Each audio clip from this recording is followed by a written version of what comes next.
This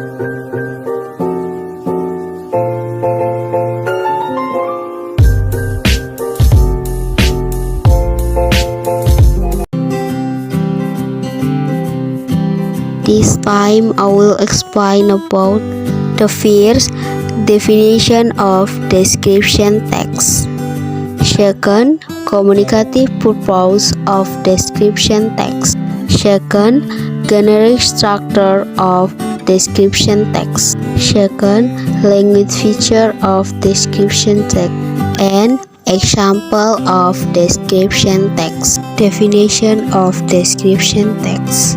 Description text is the text which describe about a particular person, place, or thing.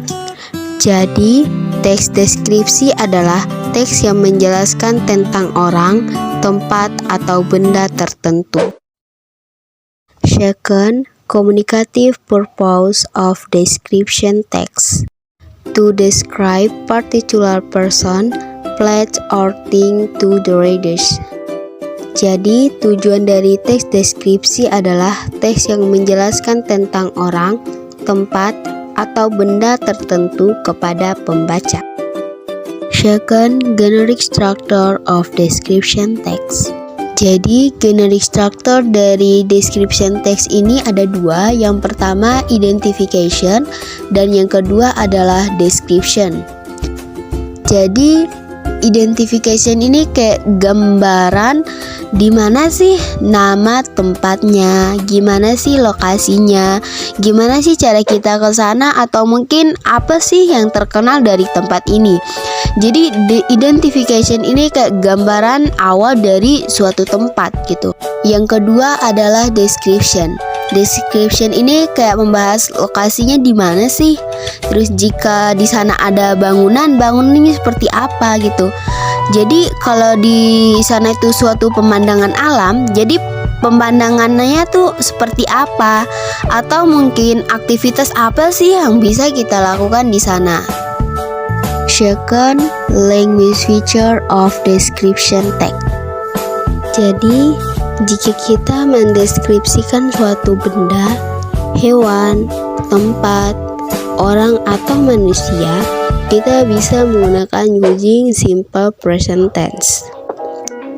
Tapi, jika kita ingin menceritakan sejarah di balik suatu gedung atau suatu tempat, kamu bisa menggunakan simple past tense. Karena itu merupakan event yang sudah lampau.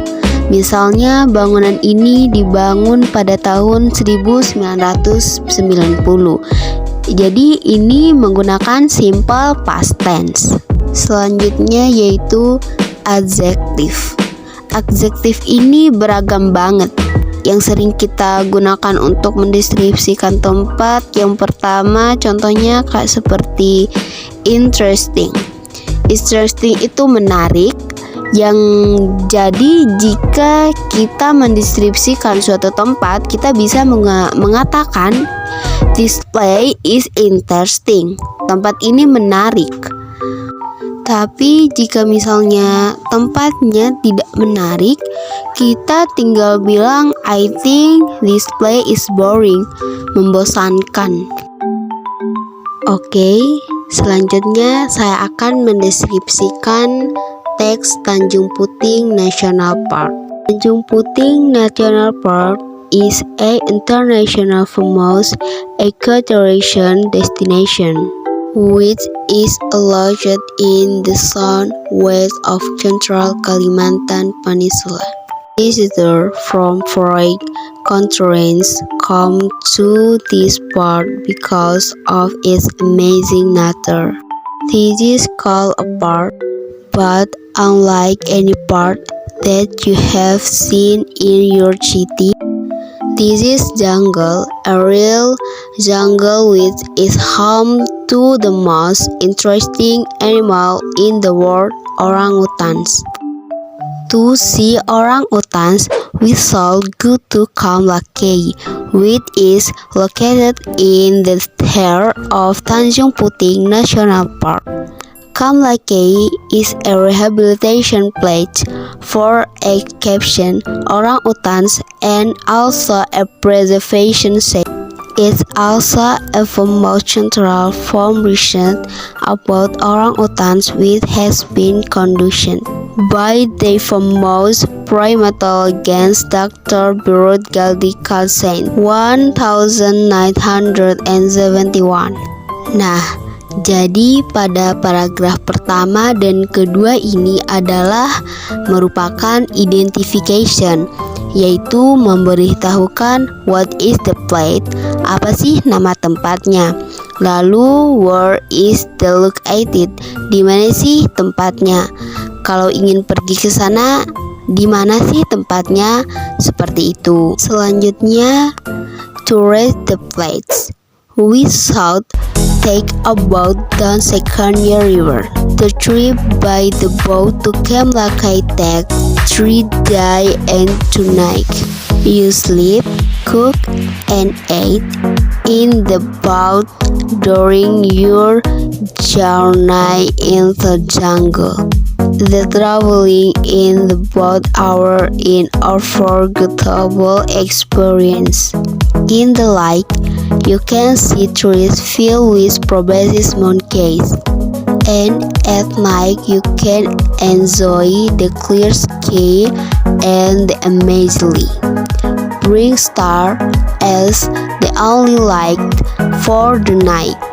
It is really exciting nature.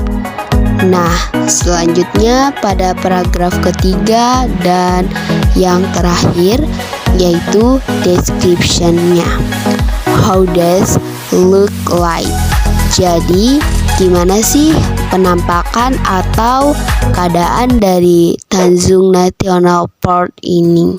Jadi, di sini menceritakan tentang perjalanan untuk pergi ke Taman Nasional ini yang menggunakan perahu dan menyusuri Sungai Sekonyer, di mana perjalanan menggunakan perahu ke Kamla Key memakan waktu selama 3 hari 3 malam, dan Anda bisa tidur, masak, dan makan di perahu selama perjalanan Anda ke hutan. Perjalanan menggunakan perahu ini menawarkan pengalaman yang tak terlupakan. Dari siang hari, Anda dapat melihat pohon-pohon yang dipenuhi dengan bekantan, dan di malam hari Anda dapat menikmati langit yang cerah dan bintang-bintang yang luar biasa terang sebagai satu-satunya lampu untuk malam. Itu benar-benar alam yang eksotis dan indah.